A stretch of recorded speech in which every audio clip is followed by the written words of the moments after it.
tepaga chiqaraveradi. Ha, aytasiz. Hozir biz Shahrisabzdagi G'ilon qishlog'idamiz. O'zbekistondagi eng baland nuqta 4643 metr Hazrat Sulton cho'qqisi, Hisor tog'ida. Lekin u narsaga biz aniqlik kiritishimiz kerak. Bu yolg'on xabar bo'lib chiqyapti. Ana Qoratog'.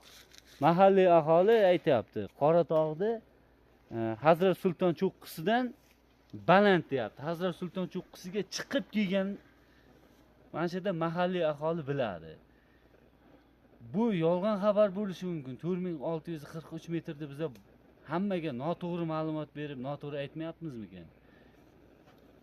Hammani taklif qilamiz G'ilon qishlog'iga. Mana tog'lar zabardast. Biz hali ham eng boyagi xafa joydamiz. Zo'r joylari tepada. Ertaga demading-da. Mana. Ertaga